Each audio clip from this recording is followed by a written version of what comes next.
साथियों, इस संसार में हर मनुष्य अपने कर्मों से बंधा हुआ है। जो जैसा करता है उसे वैसा ही फल मिलता है।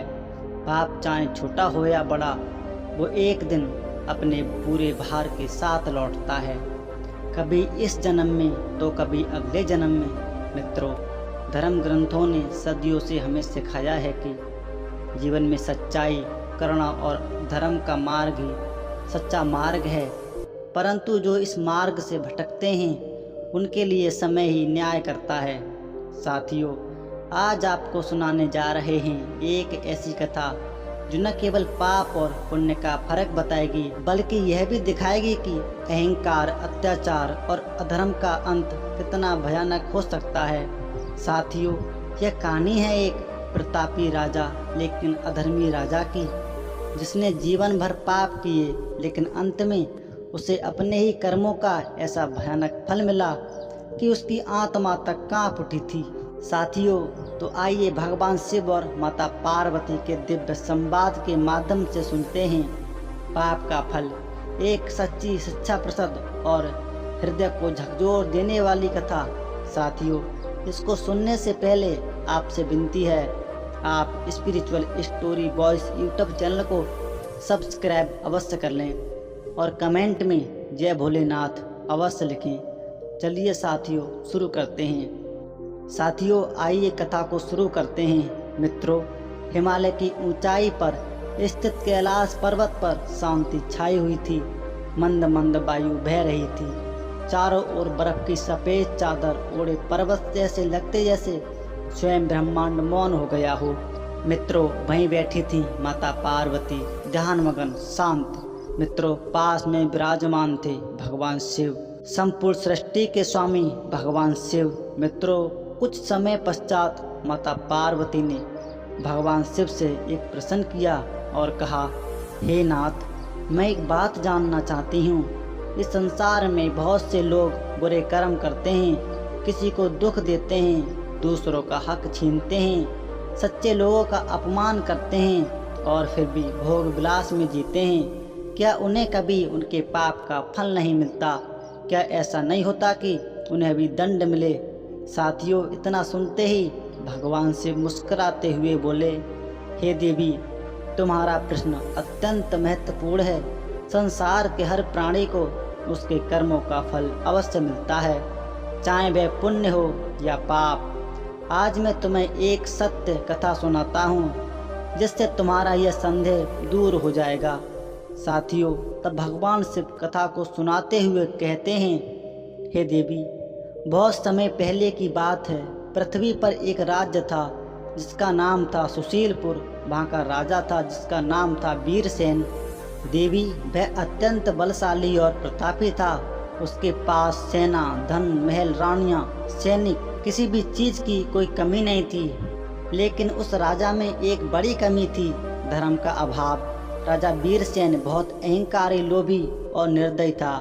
उसे न प्रजा से प्रेम था, न ब्राह्मणों से, न धर्म से। वह केवल अपने सुख में डूबा रहता। उसने अनेक पाप किए थे। उसने मंदिरों का सारा धन लूट लिया था और भूखों से कर वसूला था, और उसने सच्चे संतों का अपमान किया था। साथ ही उस राजा ने निर्दोषों को कारागार में डलवा दिया। वह कहता था, धर्म, पुण्य, स्वर्ग, ये सब केवल मूर्खों की कल्पना है। इस जीवन में भोग ही सबसे बड़ा सुख है।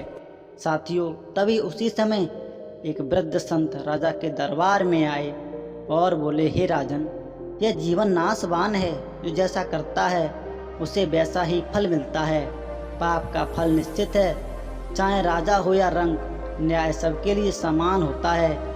साथियों, इतना सुनते ही राजा वीरसेन हंसते हुए बोला, हे संत, तुम बूढ़े हो गए, इसलिए डर की बातें करते हो। मुझे देखो, मैं भोग रहा हूँ, ऐश्वर्य में हूँ, कोई नरक नहीं होता।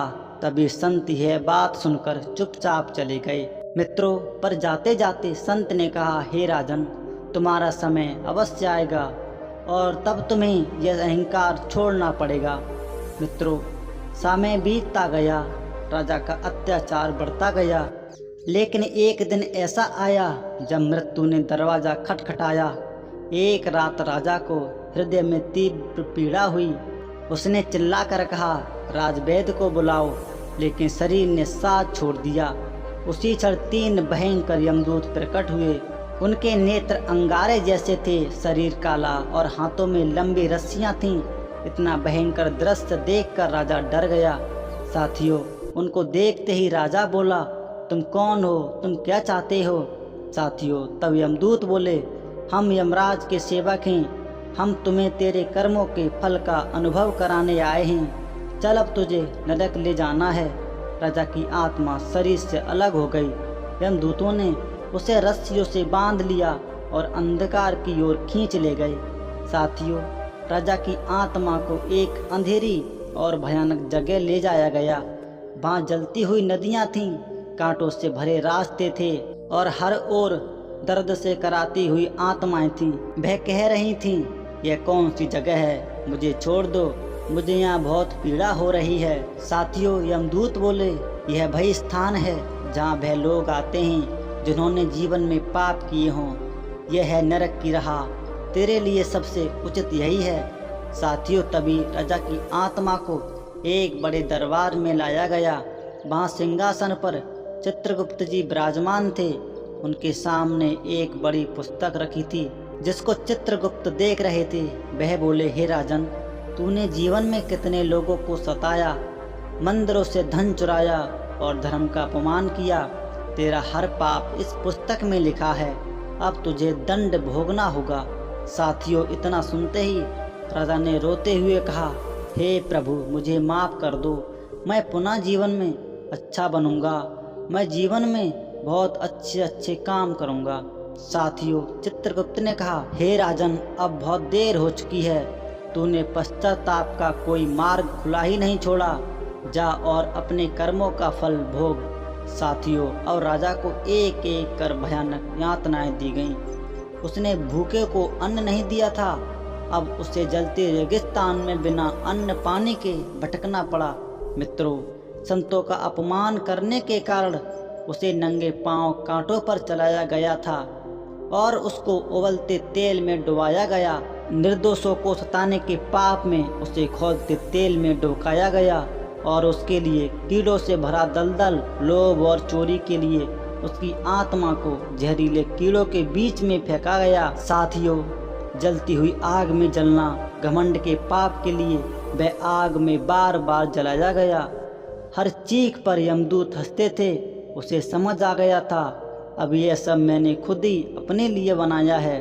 साथियों, अंत में जब राजा की आत्मा पूरी तरह टूट गई, उसने पुकार लगाई, हे ईश्वर, मुझे क्षमा करो। अब मुझे सच्चा ज्ञान हो गया है। मैं फिर से जन्म लेकर सेवा करना चाहता हूँ। मुझे एक अवसर दे दो। मित्रों, उसी समय एक दिव्य प्रकाश प्रकट हुआ। यमराज की वाणी गूंजी, तुझे अपने पापों का फल मिल चुका है। अब तू अगले जन्म में एक गरीब किसान के घर जन्म पाएगा। वहाँ सेवा और त्याग करके तू अपने पाप को धो सकता है। साथियों, कुछ समय के बाद एक गांव में एक निर्धन किसान के घर एक बालक जन्मा। वही राजा वीरसेन की आत्मा थी। वह बालक बचपन से ही सरल सेवा भावी और धार्मिकता, वह गायों की सेवा करता था, भूखों को अन्न देता था और मंदिर में साफ सफाई करता और सबके साथ प्रेम से व्यवहार करता। लोग कहते, यह बालक अलग है, इसमें एक दिव्यता है। मित्रों, उसे अपने पिछले जन्म की बातें धीरे धीरे याद आने लगी। उसने संकल्प लिया कि वह जीवन भर सेवा ही करेगा। साथियों, जीवन के अंत में जब उसकी मृत्यु हुई, तब 3 दिव्य स्वर्गदूत आए। फूलों की वर्षा हुई। उसके पवित्र कर्मों से स्वर्ग के द्वार खुल गए।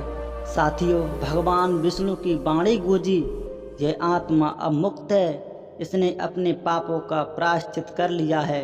इसे स्वर्ग में स्थान दिया जाए। साथियों, भगवान शिव बोले, हे देवी, यही है पाप का फल। कोई भी इस नियम से बच नहीं सकता, लेकिन पश्चाताप और सेवा से आत्मा पुनः प्रकाश पा सकती है। मित्रों, माता पार्वती बोली, हे नाथ, यह कथा अत्यंत शिक्षाप्रद है। संसार के लोगों को यह अवश्य सुननी चाहिए। साथियों, तब भगवान शिव कहने लगे, जो यह कथा सुनेगा उसे अपने कर्मों पर विचार करने की प्रेरणा मिलेगी और जो इसे दूसरों तक पहुंचाएगा उसे पुण्य की प्राप्ति होगी। साथियों, पाप चाहे कितना भी छिपा हो उसका फल निश्चित है। सच्चा पश्चाताप ही आत्मा का उद्धार कर सकता है। सेवा, करुणा और धर्म ही सच्चे पुण्य हैं। जीवन नश्वर है लेकिन कर्म अमर हैं। दोस्तों, जो जैसा बोता है वो वैसा ही पाता है। मित्रों, आपको यह कहानी कैसी लगी कमेंट करके अवश्य बताना और कमेंट में जय श्री कृष्णा अवश्य लिखना। धन्यवाद।